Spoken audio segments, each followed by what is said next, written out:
Mike and I were just coming back from the Natchez, coming down here, and New Orleans is mysterious. Then all of a sudden, we bump into probably one of the most important thriller critics from Book Reporter, Joe Hartlaub, a great friend, who has a painting in his basement of himself, because he is Dorian Gray. Now, Joe, there's old Mike. Tell us about the mysterious New Orleans. Well, just for one story, we are standing on the corner of Stotter and Toulouse, and if you walk one block up that way, the next cross street is Royal. If you turn right on Royal and go down about 7 blocks, you will see what is known as the Madame Lauralie house, which is reputed to be haunted. There was the house was used by this very respected and respectable person of society who tortured and abused her slaves behind closed doors. And one day, one of the slaves escaped, and the citizens were so upset that they went in and burned the house down, freed the slaves and burned the house down.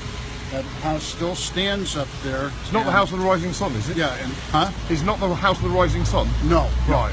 House of the Burnt Cinders. We'll talk about House of the Rising Sun in a minute. Right. Nicolas Cage at one point owned that house. Really? The actor Nicolas Cage.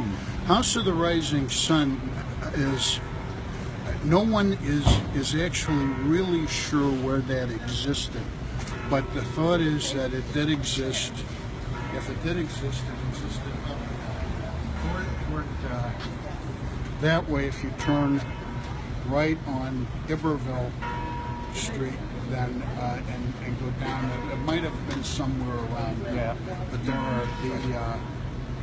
there were houses of prostitution dotted all throughout. So it's become an urban legend, really. Well, it's hard to say.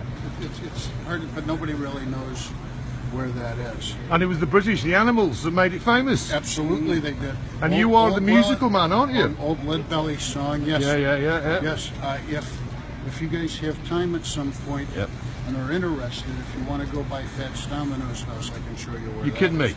No. Wow. No, not at all. No, he still lives. He lives on Caffin Street, on the corner of Caffin and I forget what the cross street is, but I can get Right. there. That's where Fats lives. Yes. Unbelievable. Joe, it's been an unbelievable Oh, pleasure. it's great Coincidence running seeing you. into you. We're going to have a great see time. you again. And then, anyway, say hello to Kelly Stanley, who's on the way, and safe travels to Kelly. All right? Yeah. Take care, guys.